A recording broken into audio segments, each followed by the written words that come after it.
Right. On this adventure in algebra, we're going to discuss a new mathematical structure called a ring. Now here it's worth pointing out that etymology here is supposed to be as in like a ring of thieves. So the concept is a tightly knit group or set of people. Although it happens to be that certain cyclic groups also form ring structures. So there's some sort of sense where the usual picture also makes sense. But it is worth pointing out that the picture of a ring was not the original motivation for the word.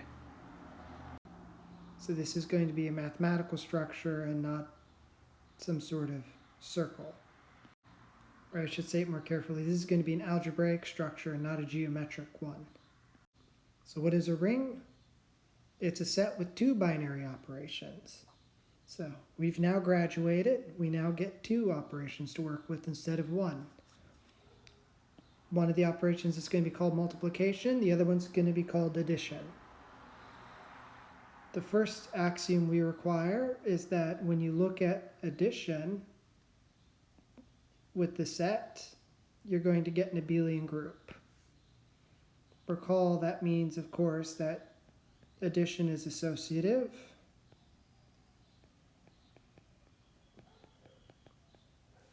That it's also commutative because you're talking about an abelian group. It means that there exists an additive identity, which we're always going to call 0, and that there exists additive inverses. And since we're talking about addition, usually we use negation to represent additive inverses, so negative a, with the familiar properties that 0 plus a is a, negative a plus a is 0. So the textbook lists each of these as separate axioms, but they can all be grouped together or combined together by just saying that when you ignore multiplication and only look at addition, you get an abelian group.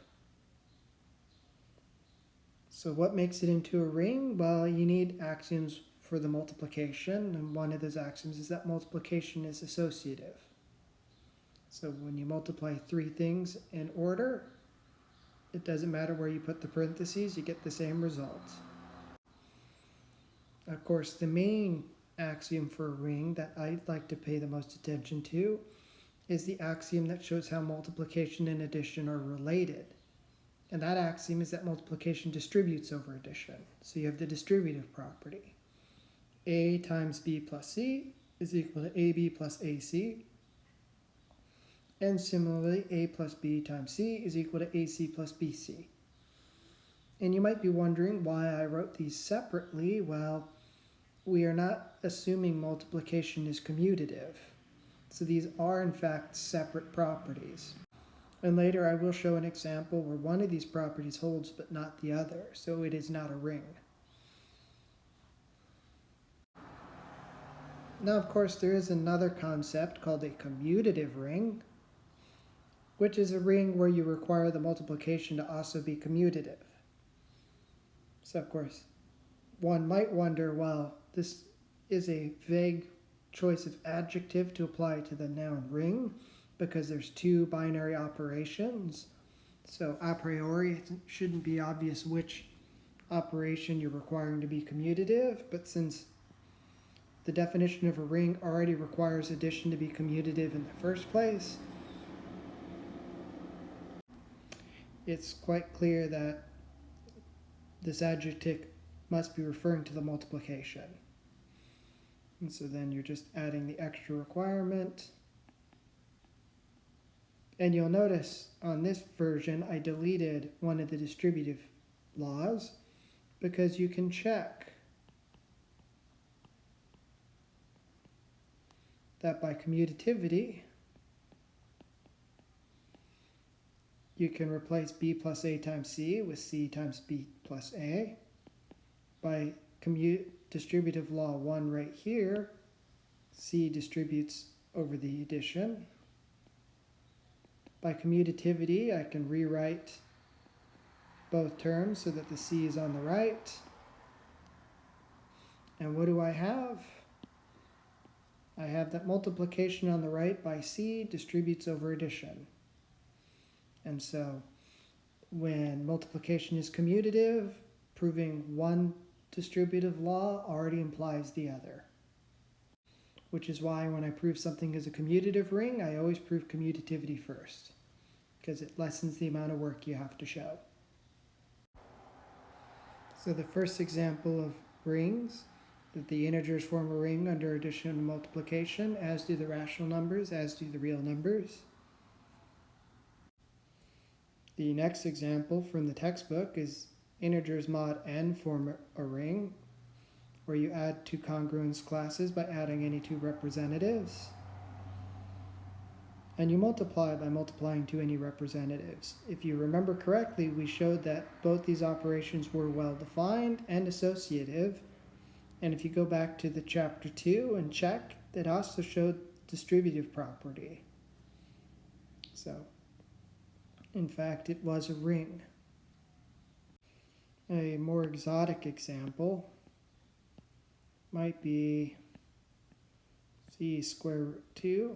These are all numbers of the form a plus b times the square root of 2, where a and b are integers.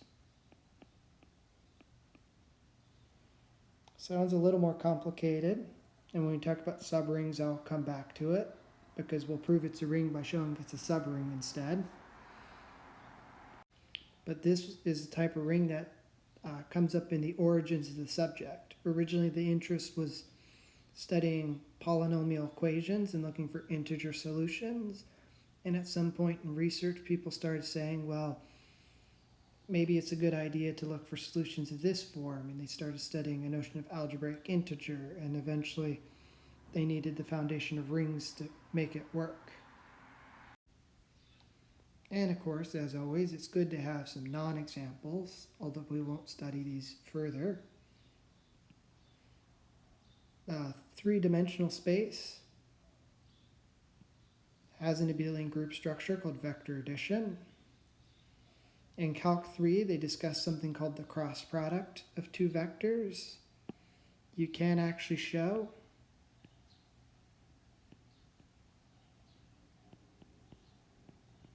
that the cross product is distributive, both on the left and the right, because the cross product also has this anti-commutative property.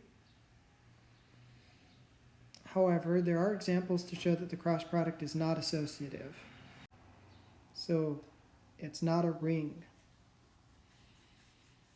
Another bad example would just be the set of all functions from R to R. There's a well-defined operation on functions. You define the sum of two functions to just be the pointwise sum of their graphs. And there's the other operation of composition of functions. And we already know composition of functions is associative. And it actually turns out you do have the distributive law on one side, but not the other. So this is key to my observation why you need two. So I gave the bad example. Here's three functions. Composition is playing the role of multiplication. If I do the composition f composed of g plus h, where g is x and h is x squared, g plus h is x plus x squared, so this is the composition. But if I do the individual compositions, f composed with g, f composed with h, and add them, I get this function. And clearly that's not the same, because properties of exponents say that this should be e to the x times e to the x squared, not plus. So they're distinct functions.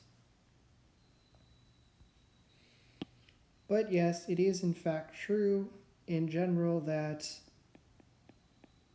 the composition the other direction, you can check that this is associated. This distributive law actually holds. So one of the distributive property holds, but not the other.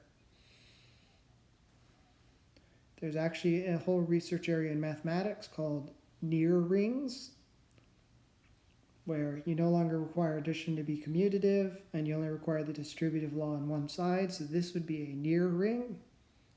That's about all I'm going to say about that. But these are the two bad examples, and in the next videos I'll give more examples of rings with proofs.